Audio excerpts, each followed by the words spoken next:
بسم الله الرحمن الرحیم. السلام علیکم ګرانو زده کوونکو، هیله لرم چې ټول روغ او جوړ اوسئ. او مخکینی لوست مو چې د سوداګري په هکله او په ښه ډول زده کړی اوسئ او کورنۍ دنده مو په بشپړ ډول پای ته رسولی سي. ګرانو زده کوونکو، نن راځو د ټولنیز مضمون بل لوست ته مو چې داخلي سوداګري.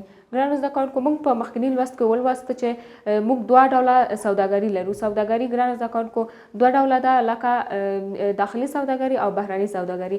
نن به موږ تاسو ته د داخلي سوداګري په هکله معلومات درکړو. نو ګرانو زده کوونکو، موږ خو پوه شو چې سوداګري خپله څه ته وایي. بیا به یو ځل تاسو ته وایم چې سوداګري ګرانو زده کوونکو هغه فعالیت ته ویل کېږي لکه زموږ خلک چې ګرانو زده کوونکو د خپل ګټې لپاره خپل محصولات خرڅ کړي او په ځای یا پیسې یا نور توکي واخلي، نو ګرانو زده کوونکو دې ته سوداګري وایي. نو چې ګرانو زده کوونکو په دوه ډوله ده، همدا چې موږ تاسو ته ویلې داخلي سوداګري او بهرني. نو داخلي سوداګري ګرانو زده کوونکو هغه سوداګري ته ویل کېږي چې له یوې سیمې څخه بلې سیمې ته د ګټه اخیستنو لپاره زموږ خلک موخه یې دا ګرانو زده کوونکو چې هغه اضافي محصولات په بازارونو ته ویسي او هغه خرڅ کړي، په ځای نور شیان واخلي، نو هغه ته ګرانو زده کوونکو داخلي سوداګري ویل کېږي چې یعنی یو سیمې نه تر بلې سیمې پورې اوسي د خپله دننه هیواد کې. نو ګرانو زده کوونکو سربیره له دې چې دوی یوې سیمې بلې سیمې کې سوداګري کوي، په ښارونو کې هم کولی شي چې دوی سوداګري وکړي، لکه د هیواد له یو ښار څخه بل ښار ته خلک خپل اضافي محصولات ویسي او هلته یې خرڅ کړي. نو ګرانو زده کوونکو دا د دې لامل ګرځي چې دوی یو بل سره اړیکې ولري او ګرانو زده کوونکو هغه دا داخلي سوداګري د دې لامل هم ګرځي چې زموږ د خلکو هغه اقتصادي او کلتوري اړیکې چې یو بل سره وي هغه قوي کړي. ګرانو زده کوونکو، نو ګرانو زده کوونکو زموږ سوداګران د کلیو څخه خپل اضافي محصولات اخلي او بازارونو ته یې لیږي.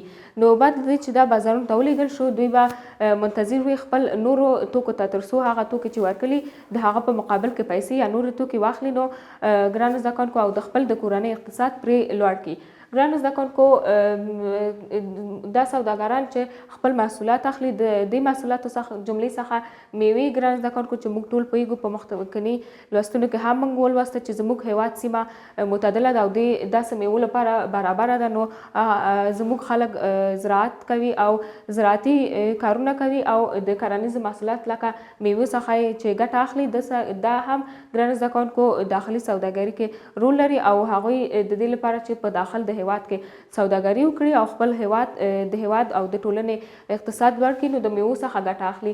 همدارنګه ګرانو زده کوونکو لاسي صنایع چې ډېر ګرانو زده کوونکو په هغه سیمو کې چې زموږ ښځینه اوسیږي، هغوی په خپلو لاسو هغه مهارتونه چې لري هغه راباسي او لاسي صنایع لاسي توکي جوړوي او کولی شي هغه کې په دننه هیواد کې او په بهر کې هم دوی سوداګري وکړي.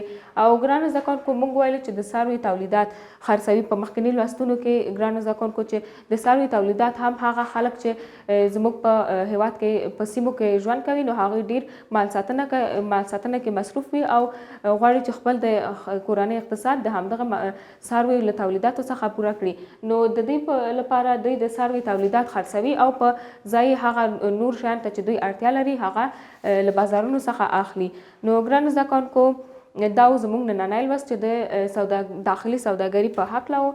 تاسو په دې هیله چې ښه مو زده کړی اوسئ. کورنۍ دنده مو همدا ده چې تاسو نه په اتیاومه صفحې کې 3 پوښتنې شوي. تاسو خو موږ سره یو ځای لوست ولوسته، تاسو کولی شئ چې دته ډېر په اسانیو کې ځواب ورکړئ. که غواړئ ګرانو زده کوونکو زموږ نورې ویډیوګانې هم وګورئ، زموږ چینل سبسکرایب کړئ او موږ سره یو ځای که غواړئ نور لوستونه هم ولولئ، زموږ ویډیوګانې لایک کړئ. او د درسونو د ثبت لپاره ګرانو زده کوونکو زموږ ویډیوګانو کې ډسکرپشن موجود وي، کولی شئ هغه هم ترلاسه کړئ.